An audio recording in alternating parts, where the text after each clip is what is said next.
तो नमस्कार, मैं अजय सोलंकी, एस्ट्रो एडवाइज़र और उसके साथ ही फ्लूटिस्ट यानी बांसुरी वादक। आज के ज्योतिष एपिसोड में अपने एस्ट्रो चैनल में मैं आपका हार्दिक स्वागत करता हूं। आज के ज्योतिष एपिसोड में मैं बतलाने जा रहा हूं कि मई माह में कर्क लगन राशि के लोगों के लिए उनकी मई माह की गोचर कुंडली में क्या खास बातें हैं, मई का माह उनके लिए कैसा रहेगा। मित्रों, शनिदेव विपरीत राजयोग का निर्माण कर रहे हैं। विपरीत राजयोग बहुत ही लाभकारी होता है क्योंकि शनिदेव अष्टम भाव के स्वामी होकर के उसी भाव में विराजमान है। शनिदेव की कुंभ राशि अष्टम भाव में है, उसके स्वामी होकर के इसी भाव में विराजमान है। यह स्थिति शनिदेव द्वारा विपरीत राजयोग का निर्माण कर रही है। विपरीत राजयोग का सबसे बड़ा लाभ ये होता है क्योंकि ये अशुभ भाव में बनता है, और जब ये अशुभ भाव में बनता है तो ये अशुभ भाव की अशुभता को समाप्त कर देता है और वो अशुभ भाव शुभ फल देने लगता है। क्योंकि अष्टम भाव जो होता है कुंडली का सबसे अशुभ भाव होता है। ये रोग, मृत्यु, दुर्घटना, मृत्यु तुल्य कष्ट का भाव होता है, विघ्न बाधाओं का भाव होता है। इन अशुभताओं से बचने के लिए शनिदेव विपरीत राजयोग के रूप में आपको एक अभेद्य सुरक्षा कवच प्रदान कर रहे हैं। ये अशुभताएं आपको मई माह में छू भी नहीं पाएंगी। और उसके साथ ही चूंकि अष्टम भाव विरासत में धन संपत्ति का भी भाव होता है, मई माह में विरासत में आपको धन संपत्ति प्राप्त होने के प्रबल योग बन रहे हैं।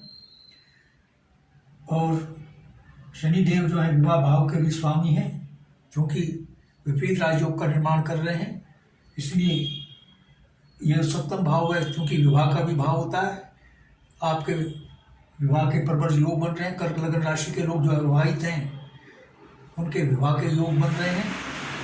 लेकिन चूंकि शनिदेव नैसर्गिक रूप से पाप ग्रह हैं, इसीलिए कुंडली आपको सावधान करती है। विवाह के जो भी प्रस्ताव आपके पास आए उनको भली भांति जांच परख लें और गुणों का मिलान होकर करके ही विवाह करें, अन्यथा वैवाहिक जीवन के सुख में कमी आ सकती है, डाइवोर्स भी हो सकता है।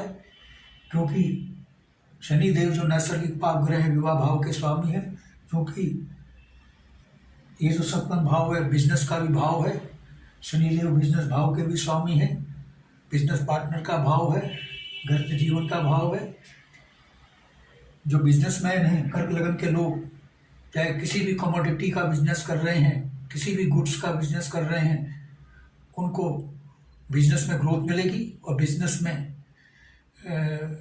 मुनाफा उनको मिलने के योग बन रहे हैं। भारी मुनाफा बिजनेस से हो सकता है। लेकिन जैसा कि मैंने बताया, शनिदेव नैसर्गिक पाप ग्रह हैं और ये बिजनेस पार्टनर का भी भाव है। आप अपने बिजनेस पार्टनर पर अति विश्वास ना करें। आपके विश्वास भरोसे का वो गलत फायदा उठाकर आपको धोखा दे सकता है। इसलिए आप बिजनेस पार्टनर से सावधानी बरतें। ज्योतिष विज्ञान कोई डराने का काम नहीं करता है, सावधान करता है। अगर सावधानी अपनाई तो अशुभता से बच सकते हैं। और वैवाहिक जीवन में आपके उतार चढ़ाव आने की संभावना है, क्योंकि मंगल देव की जो सप्तम दृष्टि है वो विवाह भाव पर पड़ रही है। मंगल देव अशुभ हैं कुंडली में, 10 मई के बाद बहुत ही अशुभ हो गए हैं। क्योंकि 10 मई के बाद वो अपनी नीच राशि कर्क राशि में प्रवेश कर रहे हैं। जब उनकी दृष्टि सप्तम भाव पर पड़ेगी, जो कि गृहस्थ जीवन का भी भाव है, गृहस्थ जीवन के सुख में कमी आ सकती है। पति पत्नी में से कोई एक या दोनों अस्वस्थ हो सकते हैं, क्योंकि जब ग्रह नीच राशि में आता है तो वह अपने नैसर्गिक कारक तत्व खो देता है। आपके साहस, पराक्रम और ऊर्जा शक्ति में कमी आ सकती है, प्रोग्रेस में कमी आ सकती है। क्योंकि मंगल देव साहस, ऊर्जा, पराक्रम और प्रोग्रेस के कारक माने गए हैं। और मंगल देव मांस, मज्जा, हड्डी से संबंधित चोट और रक्त विकार और खाज खुजली आदि का भी प्रतिनिधित्व करते हैं, विशेषकर रक्तचाप का भी प्रतिनिधित्व करते हैं। जो कर्क लगन के लोग हैं, रक्तचाप से पीड़ित हैं, 10 मई को अपना विशेष ख्याल रखें, अपने खान पान को, दिनचर्या को सही रखें तो अशुभता से बच सकेंगे। ज्योतिष विज्ञान का निर्माण ही हमारे ऋषि मुनियों ने इसलिए किया है जिससे जातक जातिकाओं को सावधान किया जा सके और सावधानी अपना करके भावी अशुभताओं से बच सकें।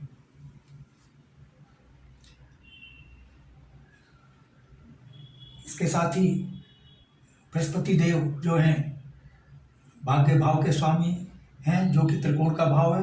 त्रिकोण के भाव के स्वामी होकर के केंद्र के भाव में विराजमान है और केंद्र त्रिकोण राजयोग का निर्माण कर रहे हैं। ये भी बहुत शुभ राजयोग होता है क्योंकि भाग्य भाव और कर्म भाव इस केंद्र त्रिकोण के निर्माण में शामिल है। भाग्य में भारी वृद्धि हो रही है, आपके भाग्य आपका भरपूर साथ देगा मई में और कार्य आपको पदोन्नति भी मिल सकती है, पदोन्नति के योग मिल सकते हैं और पदोन्नति के बाद आपका किसी दूरस्थ स्थान पर तबादला हो सकता है क्योंकि जो बृहस्पति देव हैं नवम भाव के स्वामी हैं, त्रिकोण के भाव के, जो कि भाग्य भाव के साथ दूरस्थ इलाके का भी प्रतिनिधित्व करता है।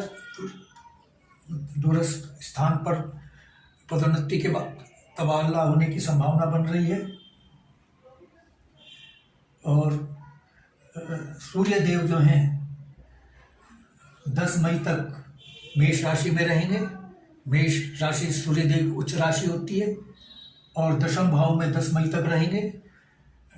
दशम भाव में सूर्य देव को दिग्बल प्राप्त होता है। सूर्य देव अपने दिग्बल से और उच्च राशि में बहुत शक्तिशाली हैं और चूंकि केंद्र में स्थित हैं इसलिए बहुत शुभ हैं और बचत भाव के भी स्वामी हैं। 10 मई तक आपके बचत में वृद्धि होगी और चूंकि पदोन्नति हो रही है तो वेतन भी वृद्धि होगी। सूर्य देव जो हैं 10 मई तक सरकारी नौकरी का प्रबल योग बना रहे हैं क्योंकि सूर्य देव सरकार शासन प्रशासन का प्रतिनिधित्व करते हैं। कर्क लगन के लोग जो सरकारी नौकरी पाना चाहते हैं 10 मई से पूर्व नौकरी, सरकारी नौकरी पाने की उनकी चाह पूरी हो सकती है। इसके प्रबल योग बन रहे हैं। जिन्होंने सरकारी नौकरी क्षमा करें, जिन्होंने कर्क लगन के जिन जातकों और जातिकाओं ने सरकारी नौकरी पाने के लिए प्रतियोगी परीक्षा में बैठे हैं उनको कामयाबी मिल सकती है। IAS और PCS और इसके अलावा अन्य प्रशासनिक नौकरी पाने के लिए प्रशासनिक प्रतियोगी परीक्षाओं में बैठे हैं उनको प्रशासनिक नौकरी, सरकारी नौकरी पाने में कामयाबी मई माह में 10 मई से पहले मिल सकती है। क्योंकि ये 10 मई तक इसलिए क्योंकि सूर्य देव फिर जो है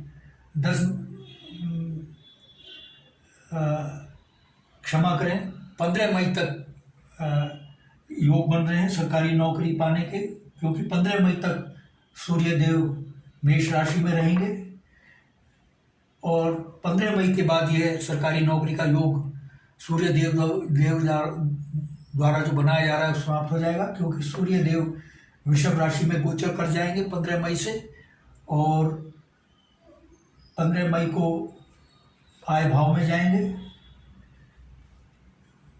15 मई को सूर्य देव यहाँ पे नकारात्मकता पैदा करेंगे क्योंकि शत्रु राशि में विराजमान होने जा रहे हैं।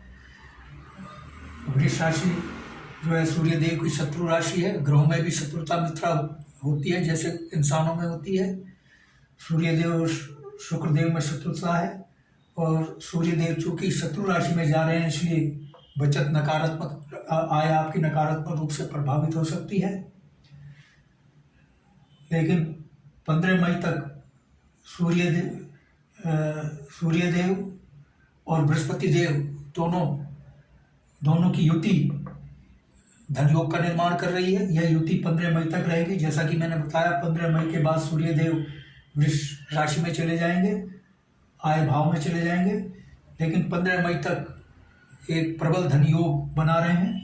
सूर्य देव क्योंकि बचत भाव के स्वामी हैं और बृहस्पति देव भाग्य भाव के स्वामी, बचत भाव के स्वामी और भाग्य भाव के स्वामी जब केंद्र के भाव में एक साथ विराजमान होते हैं या कहीं पर भी किसी शुभ भाव में एक साथ स्थित होते हैं तो भारी शक्तिशाली प्रबल धन योग बनता है।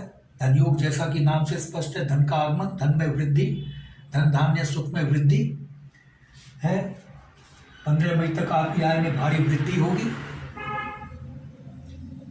लेकिन उसके बाद आपकी आय नकारात्मक रूप से प्रभावित हो सकती है। और सरकारी नौकरी के योग जहाँ सूर्यदेव 15 मई तक बना रहे हैं, वहाँ बृहस्पति पूरे मई माह में सरकारी नौकरी का योग बना रहे हैं, क्योंकि बृहस्पति देव भी दशम भाव में विराजमान है। दशम भाव में जब बृहस्पति देव होते हैं तो सरकारी नौकरी के योग बनते हैं। और जो लोग राजनीति में हैं, सूर्यदेव और बृहस्पति की जो युति है राजनीतिक लोगों को उच्च पद प्रदान कर सकती है, राजनीति में भारी कामयाबी मिल सकती है। राजनीतिक लोगों के लिए 15 मई तक का दिन हे डे है। लेकिन सूर्य देव जो मेष राशि में चले जाएंगे, सूर्य और बृहस्पति देव की जो कंजंक्शन है वो टूट जाएगा और धन योग भी समाप्त हो जाएगा।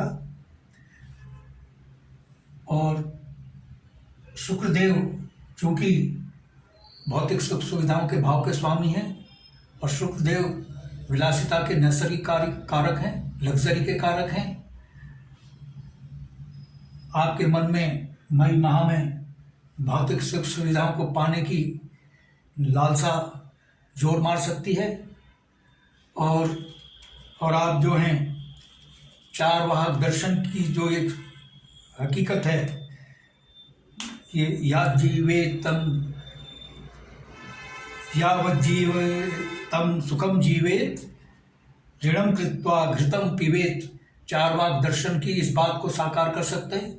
यानी चार वाक दर्शन के इस बात के अनुसार ये संसार में जन्म भौतिक सुख सुविधाओं का सुख भोगने के लिए है, इसलिए अगर घी भी उधार लेकर पीना पड़े तो उधार लेने में कोई परहेज नहीं करना है, ऐसा चार वाक दर्शन कहता है। लेकिन मेरा आपको सुझाव है, आप भौतिक सुख सुविधाओं को पाने के लिए उतना खर्चा करें जितना जीवन यापन के लिए ज़रूरी है, क्योंकि आपकी आय में कमी आ रही है 15 मई के बाद।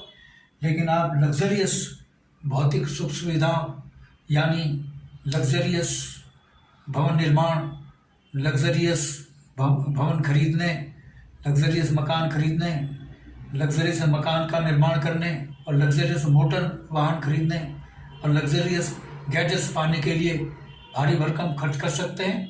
और चूँकि आय आपकी बढ़ नहीं रही है 15 मई के बाद, इसलिए आप उधार भी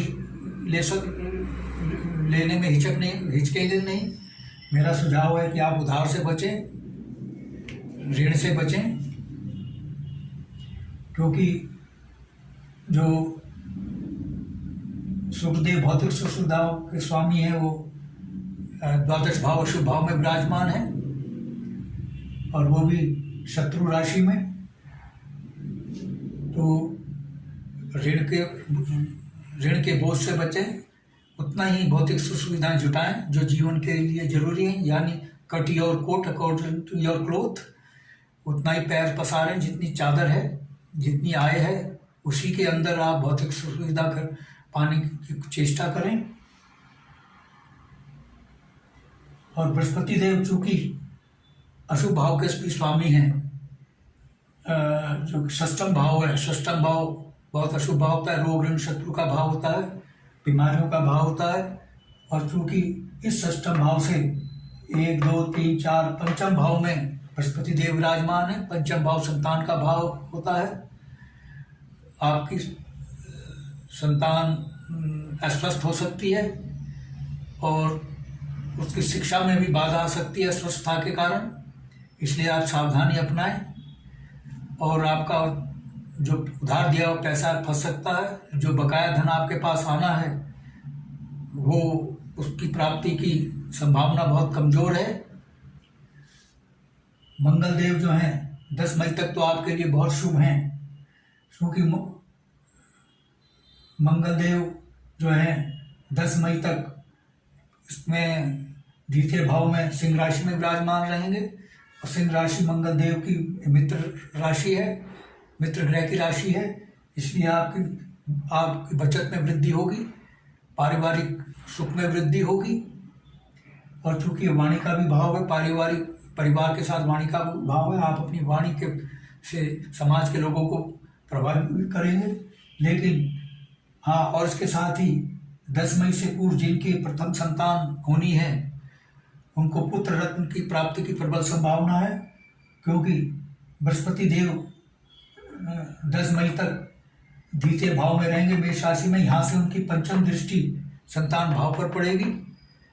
यह प्रथम संतान का भाव है। यहाँ पर उनकी वृश्चिक राशि है, जिसके स्वामी मंगल देव हैं। मंगल देव पुत्र के कारक होते हैं, इसीलिए प्रथम संतान पुत्र रत्न की प्राप्ति की आपकी प्रबल संभावना बन रही है। संतान सुख आपको मिलेगा। लेकिन 10 मई के बाद स्थिति उल्टी हो जाएगी। 10 मई के बाद जब मंगल देव अपनी नीच कर्क राशि में जाएंगे तो आपकी वाणी कटु हो सकती है, आपका स्वभाव आक्रामक हो सकता है और रक्तचाप आपका बढ़ सकता है। और जैसा मैंने बताया कि मंगल देव मांस, मज्जा, हड्डी और गर्मी के रोग, चेचक आदि और दांत खाज, खुजली और रक्त से संबंधित विकारों को भी एडजस्ट करते हैं। इनसे संबंधित व्याधियां आपको सता सकती हैं, इसलिए सावधान रहें। सावधानी अपनाएंगे तो आप अशुभता से बचे रहेंगे।